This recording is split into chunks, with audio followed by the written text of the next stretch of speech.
नमस्ते जी सभी को। मैक्सवेल की समीकरण में आज अपना जो नेक्स्ट लेक्चर है, दो हमने मैक्सवेल की समीकरणें कर ली थी। आज अपनी है मैक्सवेल की तृतीय और फोर्थ समीकरण, जो कि मोस्ट इंपोर्टेंट है।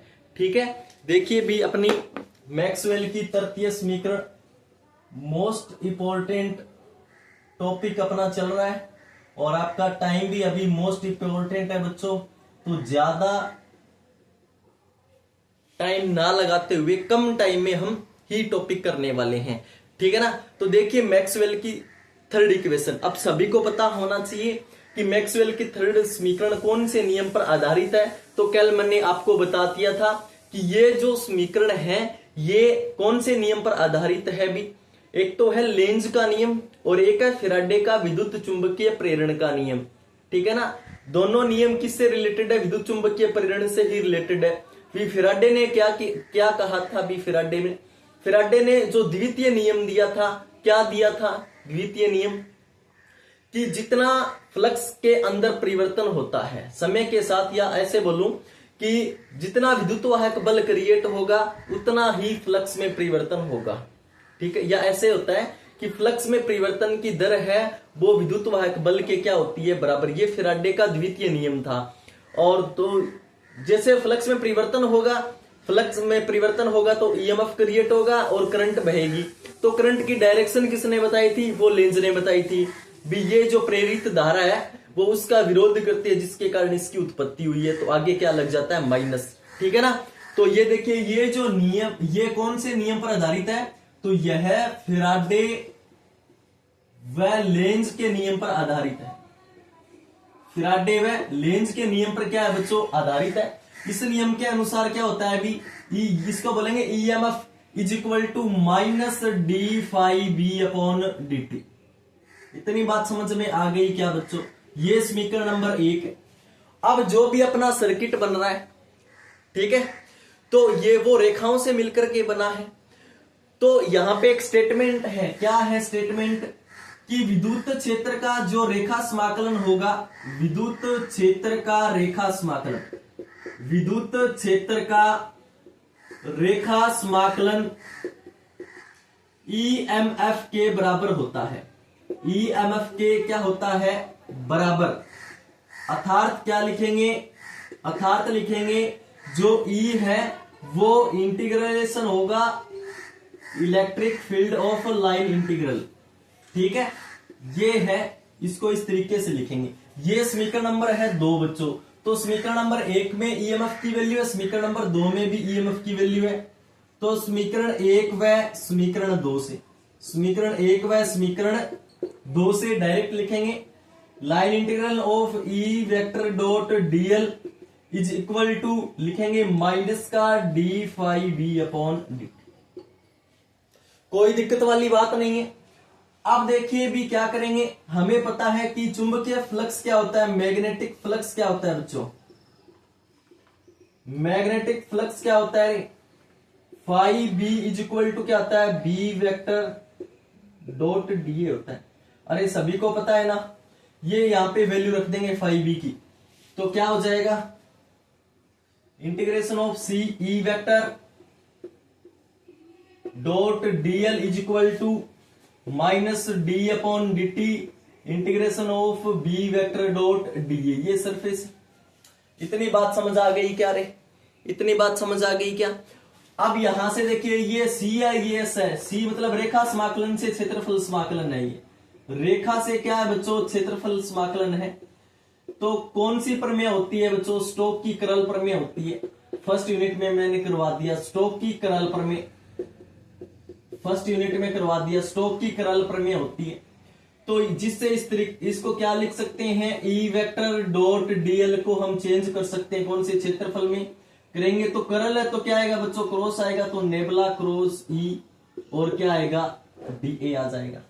उम्मीद करता हूं बातें आपको समझ आ गई होगी। अब देखिए ये लाइन इंटीग्रल की वैल्यू ये लाइन इंटीग्रल की वैल्यू ये, तो ये दोनों क्या हो जाएंगे? बराबर हो जाएंगे। तो क्या होगा? बराबर ई नेबला क्रॉस ई, क्या आएगा? Nabla cross E is equal to D upon D T, minus में आगे B vector dot D S. ये आ जाएगा। और ये भी वैल्यू किसकी है, डीए की है, तो डीए दोनों साइड सरफेस इंटीग्रेशन है, कैंसिल आउट हो जाएंगे। नेबला क्रॉस ई आ जाएगा माइनस के डीवी अपॉन dt, ठीक है ना। और ये क्या है, यही मैक्सवेल की थर्ड इक्वेशन है बच्चों, यही क्या है मैक्सवेल की थर्ड इक्वेशन। स्क्रीनशॉट लेना चाहिए, ले सकते हैं।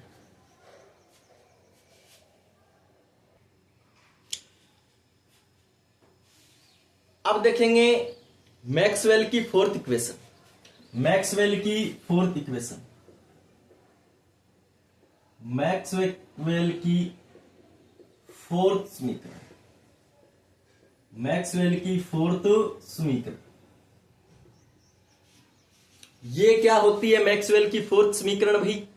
देखिए ये कौन से नियम पर आधारित है, तो बताया था एम्पियर का परिपथ नियम पर। मोस्ट इंपॉर्टेंट है ये, एम्पियर के परिपथ नियम पर, एम्पियर के परिपथ नियम पर आधारित है ये एम्पियर का परिपथ नियम क्या होता है भी, डायरेक्ट लिख दूं या डायरेक्ट आपको बता दूं क्या होता है कि चुंबकीय क्षेत्र का रेखा समाकलन क्या होता है भी। किसी कोई भी एक हमारे पास में क्या होगा, एक एरिया क्षेत्रफल होगा, क्या होगा, एक क्षेत्रफल। कोई भी अपने पास में एक मैग्नेटिक फील्ड होगा, उसमें उसका जो भी रेखा समाकलन होगा, यानी कि चुंबकीय क्षेत्र का रेखा समाकलन उस क्षेत्र में से गुजरने वाली कुल धाराओं के म्यू नोट गुणा के बराबर होती है। ये इसका स्टेटमेंट है, यानी कि इसको मैथमेटिकली फॉर्म में रिप्रेजेंट करें कि line integral of magnetic field is equal to mu naught I. ये होता है बच्चों एम्पियर का परिपथ नियम, ठीक है ना। ये होता है एम्पियर का परिपथ नियम, ये समीकरण नंबर 1। अब कोई भी हमारे पास में क्या है, एक डायग्राम बनाना नहीं है आपको, कोई भी डायग्राम लेना भी नहीं, डायरेक्ट लिख सकते हैं कि मान लेते हैं कि हमारे पास में क्या है, कोई भी एक मैग्नेटिक फील्ड है, इसमें कोई ना कोई क्या होगा, धारा घनत्व होगा, ठीक है। तो धारा घनत्व जे है, हम मान लेते हैं अपने क्या है, धारा घनत्व जे वेक्टर हो,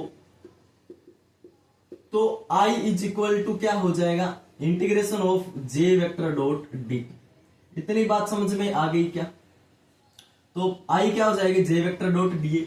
यहां पे आई की वैल्यू है वो रख देंगे, तो क्या आएगा, ये सी यानी B vector dot DL is equal to mu naught और आ जाएगा जे वेक्टर डॉट डी।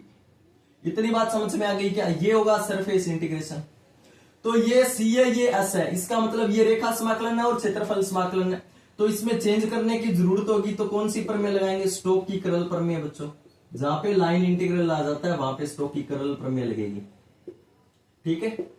तो क्या लिखेंगे, बी वेक्टर डॉट डीएल को, बी वेक्टर डॉट डीएल को सरफेस में चेंज हो जाएगा, ये नेबला क्रॉस बी डी आ जाएगा। इतनी बात समझ आ गई। ये कैसे लिख रहा हूं, जब आप यूनिट फर्स्ट पढ़ोगे तभी पता चलेगा आपको। अब यहां से देखिए ये आ जाएगा, इसके बाद में देखिए क्या करना होगा अपने को, ये दोनों यहां बराबर लिख देंगे भी, इससे इससे ये दोनों बराबर लिख देंगे, क्या आ जाएगा, S nabla cross B D A is equal to mu naught J D A. दोनों साइड सरफेस इंटीग्रेशन है, कैंसिल आउट हो जाएगा, बचेगा क्या, nabla cross B mu naught J. इतनी बात समझ आ गई क्या रे? अब इस समीकरण का क्या ले लेंगे, डाइवर्जेंस ले लेंगे। डाइवर्जेंस लेने पर, डाइवर्जेंस लेने पर, डाइवर्जेंस किस तरीके से लेंगे, जैसे ये देखिए नेबला डॉट क्या आएगा, नेबला क्रॉस बी, आगे आएगा म्यू नोट में बाहर ले लेता हूं, यहां पे आएगा नेबला डॉट जे। ये इसकी वैल्यू 0 होती है, क्या हो जाएगा, म्यू नॉट नेबला डॉट जे।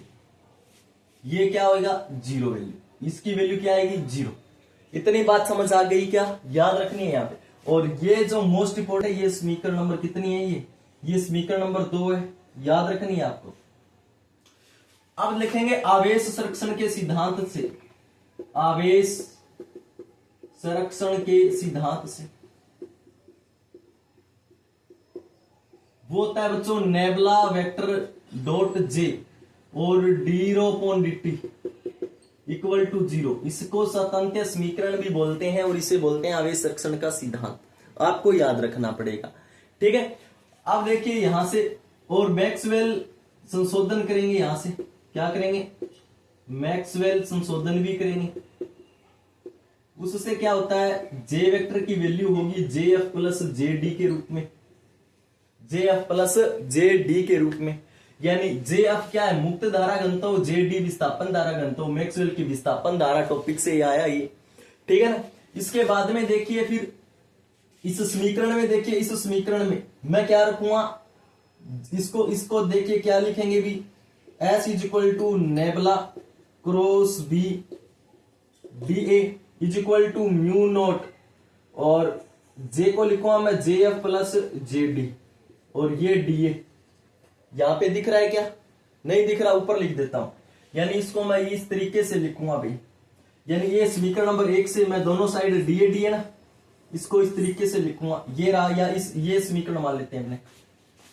यानी यहां पे मैं लिखूंगा nabla cross B is equal to mu naught, J को मैं लिखूंगा J F plus J D. कोई दिक्कत वाली बात नहीं है, इस समीकरण को मैंने इस तरीके से लिख दिया, ये रहा।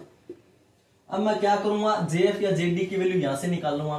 तो नेबला डॉट जे, जे की जगह मैं क्या लिख सकता हूं, जे एफ भी लिख सकता हूं और जे डी भी लिख सकता हूं। पहले ये देखिए यहां से इसकी वैल्यू क्या होती है, 0 होती है, म्यू नॉट, यहाँ पे नेबला हो रहा है बच्चों, तो यहाँ पे मैं लिखूंगा nebula dot J F plus nabla dot J D, ठीक है।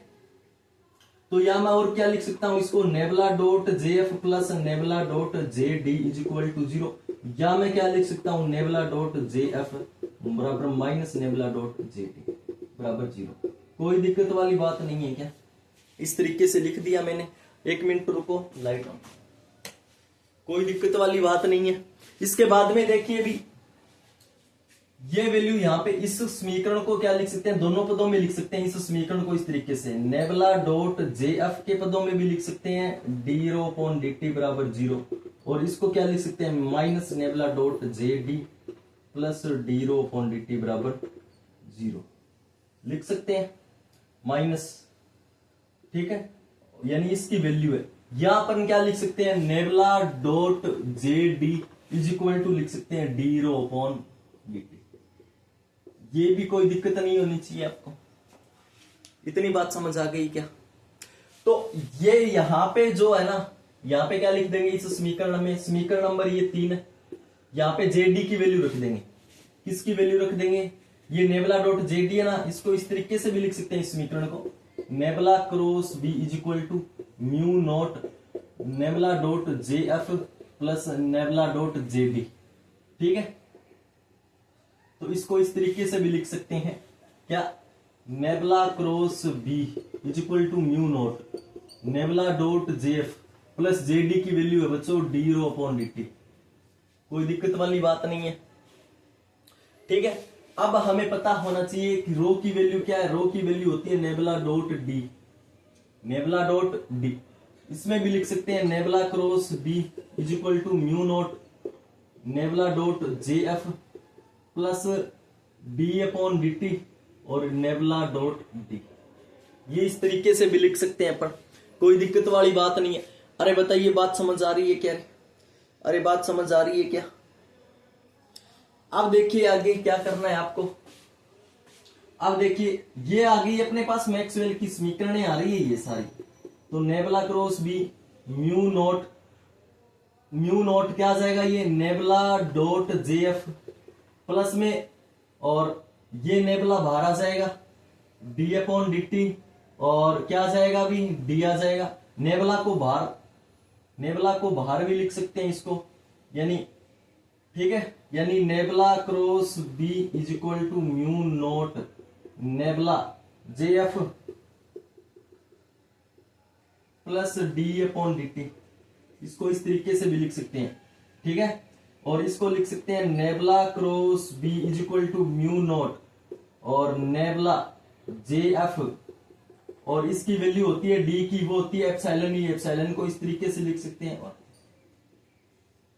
ये समीकरण चल रही है आपकी, ये भी मैक्सवेल की चतुर्थ समीकरण है, ये भी मैक्सवेल की चतुर्थ समीकरण है, ये भी मैक्सवेल की चतुर्थ समीकरण है। ये कैसे कैसे है सर, ये तो है बच्चों यानी ये डी क्या है, विद्युत विस्थापन है।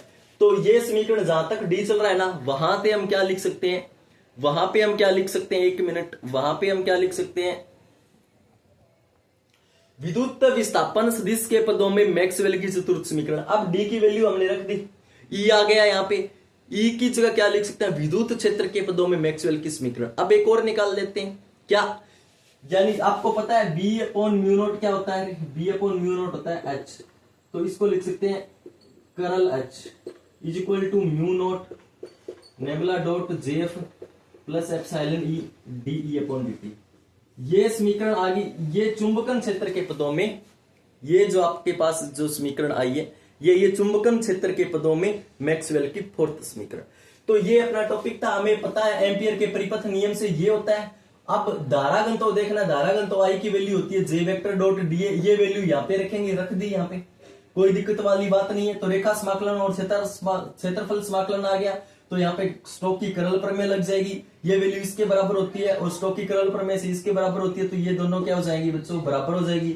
फिर यहाँ से डाइवर्जेंस ले लेंगे, डाइवर्जेंस लेंगे तो इसकी वैल्यू 0 हो जाएगी और ये बचेगा।